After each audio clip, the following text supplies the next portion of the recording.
जे भए पनि देशमा संविधान सभा, संघीय लोकतान्त्रिक गणतन्त्र, संविधान निर्माण र अहिलेसम्म यो गठबन्धन निर्माणदेखि यहाँसम्म जे भूमिका गरिएको छ त्यसमा मलाई गर्व छ।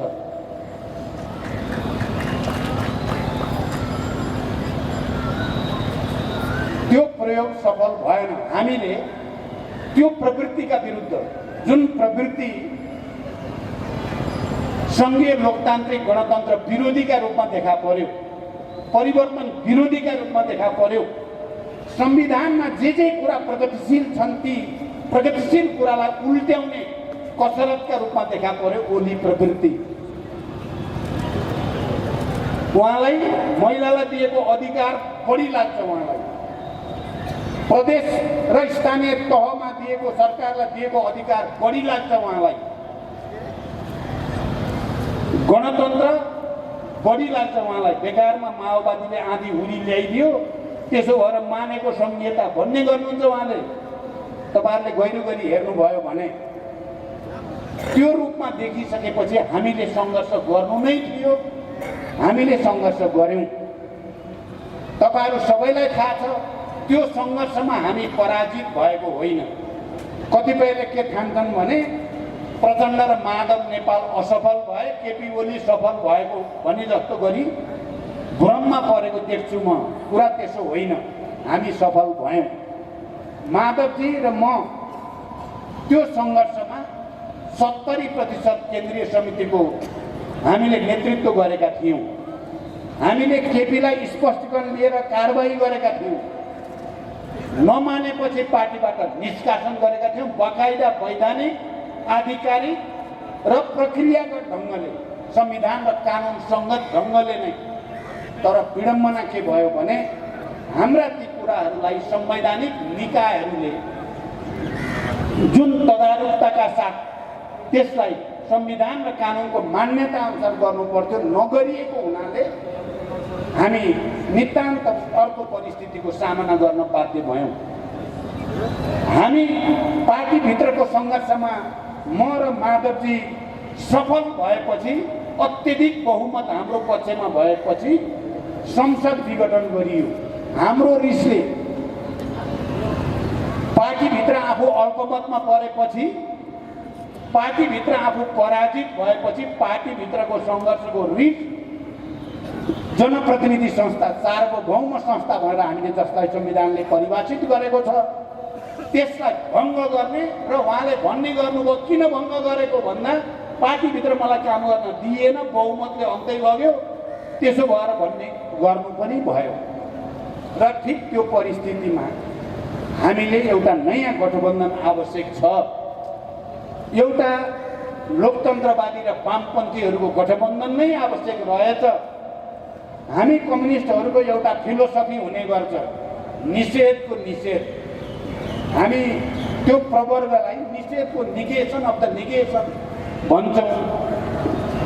यो गठबन्धन यही नेचुरल थियो। सुरुमा जे गरेका थियौँ हामीले, शेरबहादुर र म आलो पालो प्रधानमन्त्री पनि भएका थियौँ। बडो इमान्दारीका साथ मैले जे समझदारी गरेको थियो त्यही अनुसार उहाँलाई प्रधानमन्त्री पनि मैले हस्तान्तरण गरेको थिएँ। तर पछि मैले अघि भने नि वामहरूको बढी सजिलो हो कि भन्ने लाग्यो र त्यो प्रयोग गरेर हेरियो 3 वर्ष। होइन, त्यो रहेनछ। त्यसकारण पहिलो निषेध भएर वाम जन्मियो गठबन्धन, पहिलो वाम लोकतन्त्रवादी गठबन्धनको निषेध भयो र वामपन्थी गठबन्धनको जन्म भयो। वामपन्थी गठबन्धन पनि निषेध भयो। अब अहिले फेरि फर्केर निषेधको निषेध हुँदै फेरि वाम लोकतान्त्रिक गठबन्धनमा आइपुग्यो। हामी साइन्समा के, फिलोसफीमा के भन्छौँ भने निषेधको निषेधबाट जे आउँछ त्यो बडो विकसित भएर आउँछ, त्यो बडो वैज्ञानिक भएर आउँछ, त्यो बडो परिमार्जित भएर आउँछ भनेर भन्छौँ। उदाहरण दिने गरिन्छ हामीले फिलोसफीमा, मकैको एउटा दाना रोपिन्छ, त्यो मकैको दाना निषेध हुन्छ, अनि निषेध भएपछि रुख बन्छ, के अरे मकैको रुख बन्छ, त्यहाँ अर्को मकै भएरै फेरि आउँछ। त्यो पुरानो मकैको दाना निषेध भएर फेरि आएको मकै त बडो मजाको भोगा सहित अनि ठुलो सङ्ख्यामा मकै भएर आउँछ भने जस्तै यो गठबन्धन हो। मलाई तपाईहरुले बुझ्दा अरु बुझ्नु पर्दैन। हामीले अर्को के भन्ने गर्छौं भने concrete analysis of the concrete condition भन्ने गर्छौं। ठोस परिस्थितिको ठोस विश्लेषण। एउटा परिस्थिति सधैँ एउटै रहँदैन। हामी कोही लकीरका फकीर हुन हुँदैन। यो पटक मैले जहाँ पनि सम्बोधन गरेको छु, म नेपाली कांग्रेसका नेता कार्यकर्ता साथीहरूलाई र कम्युनिस्ट आन्दोलनका वामपन्थी साथीहरूलाई र गठबन्धनका सबै साथीहरूलाई सहमति सहकार्य र एकता आजको आवश्यकता हो। हामी एकताकै बलमा पञ्चायती तानाशाहीलाई अन्त्य गर्यौं, एकताकै बलमा राजतन्त्र निरङ्कुश तन्त्रको अन्त्य गर्यौं, एकताकै बलमा संविधान बनायौं, शान्ति सम्झौता गर्यौं, एकताकै बलमा अहिले हामी गठबन्धन यहाँ छौं र हामी त्यो एकताको तागत हामीले भर्खरै पनि अनुभूत गरेका छौं। चाहे त्यो राष्ट्रिय सभाको निर्वाचनमा हो, चाहे बारको निर्वाचनमा हो, चाहे पत्रकार महासंघको निर्वाचनमा हो, हाम्रो तागत प्रगतिशील गठबन्धनको तागत के हो भन्ने कुरा र प्रतिगामी गठबन्धन कसरी गलत छ भन्ने कुरा हामीले साबित गरिसकेका छौं। धेरै भन्नु परेन, दुईटा गठबन्धन छन् अहिले। एउटा संविधान विरोधी, गणतन्त्र विरोधी, संघीयता विरोधी, प्रगति विरोधी र एउटा परिवर्तन र प्रगतिको पक्षधर। दुईटा गठबन्धनको बीचमा आउने निर्वाचन एउटा ब्याटल, एउटा लडाईँको रूपमा अगाडि आउँदैछ। हामी सबैले बुझ्नै पर्छ, हामीले आफ्नो किट्टा परिवर्तन र प्रगतिको पक्षमा, शान्ति र समृद्धिको पक्षमा हो या प्रतिगमनको पक्षमा हो, त्यो फैसला गर्ने चुनावको रूपमा यो चुनाव आउँदैछ।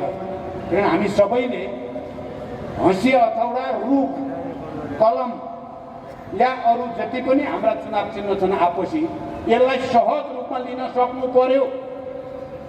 यसलाई सहज लिन यो राष्ट्रको हितमा छ, लोकतन्त्रको हितमा छ, परिवर्तनको हितमा छ, प्रगतिको हितमा छ भन्ने कुरालाई हामी सबैले आत्मसात गर्न सक्नु पर्यो।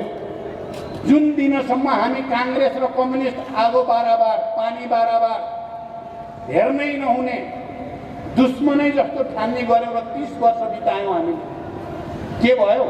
के पायो देशले? जुन दिन होइन वामपन्थी र लोकतन्त्रवादी, प्रजातन्त्रवादी एक भएर मुख्य समस्या भनेको निरङ्कुशतालाई परास्त गर्नुपर्छ भनेर हामी एकजुट भयौं, पञ्चायती तानाशाही ढल्यो। गणेशमान सिंह हामी सबैले अभिभावक कमान्डरको रूपमा सम्मान गर्यौं। उहाँको नेतृत्वमा संयुक्त जनआन्दोलनको आँधी हुरी नेपालमा आयो। एकताको तागतले परिवर्तन भयो। अनि परिवर्तन भइसकेपछि हामी फेरि चुनावको बेलामा अस्वस्थ प्रतिस्पर्धा गर्नेमा लाग्यौं। पार्टीभित्र स्वयं नेपाली कांग्रेस भित्रको कचिङ्गलले पाएको बहुमत पनि 5 वर्ष नहुँदै मध्यवधिमा जानुपर्ने बाध्यता, अनि पार्टीहरूको बीचमा पनि बडो अस्वस्थ र तीतो सङ्घर्षको बीचबाट नेपालमा जनयुद्ध जन्मेको हो। तपाईँ हामी सबैले विचार गर्नुपर्छ, सानो परिघटना होइन युद्ध, हजारौंको बलिदान भएको छ, त्यो त्यसै जन्मेको होइन। तर त्यो पनि अन्ततः फेरि पार्टीहरूको बीचको एकता र समझदारीको बलमा शान्तिमा रूपान्तरित गरियो।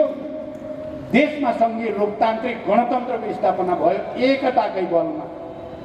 यदि वामपन्थी र प्रजातन्त्रवादी शक्ति एक ठाउँमा नभएको भए हँसिया हथौडा र रुख या 4 तारे झण्डा सँगै मिलाएर नफहराएको भए पञ्चायत ढलिहाल्थ्यो त। यदि हँसिया हथौडा र 4 तारे झण्डा सँगसँगै नमिलाएको भए संघीय लोकतान्त्रिक गणतन्त्र शान्ति सम्झौता हुन्थ्यो त। सम्पूर्ण नेपालीले गहिरो गरी विचार गर्नुपर्ने छ। म नेपाली कांग्रेसका र गठबन्धनका सबै नेता कार्यकर्ता साथीहरूलाई र आम नेपाली जनतालाई भन्न चाहन्छु, शान्तिलाई सम्पूर्ण रूपले सम्पन्न गर्न, विकास र समृद्धिको एउटा नयाँ यात्रा सुरु गर्न रुखवालाले बडो खुसी साथ, गर्व साथ हँसिया हथौडामा छाप लगाउन सक्नै पर्छ। हँसिया हथौडावालाले गर्वको साथ, खुसीको साथ रुखमा छाप हान्न सक्नै पर्दछ। यो छाप हान्ने कुराको कारणले केही साथीहरू बौद्ध भिक्षु रहेछ घन्टी बजाउने हो, घन्टी नै बजाइरहेको छु भन्ने देखिए रुख कतिपय त बरु मर्न तयार, रुख बाहेक अन्त छाप हानिँदैन। अर्का थरी मर्न तयार, हँसिया तड बाहेक अन्त या कलम बाहेक अन्त हानिँदैन। यो लकीरको फकीर भएर यो देशको हित हुनेवाला छैन, लोकतन्त्रको हित हुनेवाला छैन। हामीले बुझ्नै पर्यो, इतिहासबाट शिक्षा लिनु पर्यो। आजको आवश्यकता बुझ्नु पर्यो। आजको आवश्यकता सहमति, सहकार्य र एकता नै हो। शान्ति सम्झौतामा हस्ताक्षर गर्ने दुईजना मध्ये दिवंगत गिरिजाप्रसाद कोइराला, जसलाई हामी सबैले एउटा अभिभावकको रूपमा 12 बुँदे समझदारीदेखि शान्ति सम्झौतासम्म, संविधान सभा र सङ्घीय लोकतान्त्रिक गणतन्त्रसम्म मानेर गयौँ। दुईजना हस्ताक्षरकर्ता मध्ये एक हुने गौरव मलाई प्राप्त छ र मैले गिरिजा बाबुसँग बस्दा जुन अपनत्वको महसुस गरेँ त्यो ऐतिहासिक छ। म नेपाली कङ्ग्रेसका नेता कार्यकर्तालाई यसको गहिराईलाई विचार गर्न अनुरोध गर्न चाहन्छु। म कम्युनिस्ट आन्दोलनका सबैलाई पनि यसको गहिराईले यसले ल्याएको परिवर्तनको उचाइलाई विचार गर्न अनुरोध गर्न चाहन्छु। र अहिले गठबन्धन एउटा नयाँ उचाइमा स्थापित छ। हामीले 6वटै महानगरपालिका, 11वटै उपमहानगरपालिकामा धेरै मेहनत गरेर कैयौँ दिनको रस्साकस्सी र बहसबाट अन्ततः हामीले सर्वसम्मत रूपले यसमा टुङ्ग्याएको हो। हामीलाई गर्व छ र हामीले देशभरि पनि तालमेल गर्नको लागि पटक पटक नीतिगत निर्णय गऱ्यौँ, निर्देशन गऱ्यौँ। तपाईँहरूलाई थाहा छ, कहीँ ठाउँ भयो, कहीँ ठाउँ भएन। तर फेरि पनि गठबन्धन एक धिक्का छ। अहिले पनि कयौँ ठाउँमा हामी आफैले स्वस्थ प्रतिस्पर्धाको निम्ति बाटो खोल्यौँ, तर गठबन्धनलाई हामीले धेरै परसम्म लानु छ। मैले भने अनुभवबाट शिक्षा लिने। मैले गठबन्धन निर्माण गर्दै गर्दा सम्माननीय प्रधानमन्त्रीजीलाई, तपाईँ प्रधानमन्त्रीको निम्ति तयार हुनुहोस्, हामी तपाईँको लागि संसदको सङ्ख्या पुर्याउँछौँ भनेर माधवजी र म लगातार बुढा नीलकण्ठ गएर उहाँलाई अनुरोध गर्दै गर्दा मलाई साथीहरूले सोधे, तपाईँले अस्ति त वाम गठबन्धन भन्नुभएको थियो, अहिले फेरि यो गठबन्धन गरौँ भन्नुहुन्छ, के पाउनुभयो वाम गठबन्धन गरेर भनेर सोध्नुभयो सबै नेताले। मैले के भन्ने, अब यत्रो लामो व्याख्या गरेर भन्न त त्यहाँ सम्भव थिएन। मैले भने मैले ज्ञान प्राप्त गरेँ, ठुलो ज्ञान प्राप्त गरेर आएँ। यो ज्ञान यो गठबन्धनको लागि र यो राष्ट्रको लागि निकै ठुलो फलदायी हुनेछ भनेको थिएँ। मलाई अहिले गर्व छ, गठबन्धन सुदृढ हुँदैछ, गठबन्धनले देश हाँक्दैछ, गठबन्धन धेरै परसम्म जान्छ र तपाईँहरू सबैको सहयोग भयो भने देशले काँचुली फेर्छ, देशले मुहार फेर्छ, काठमाडौँ महानगरपालिका नयाँ बनाउन सकिन्छ। यही अपिल तपाईँहरूसँग गर्दै बिदा हुन्छु। धन्यवाद।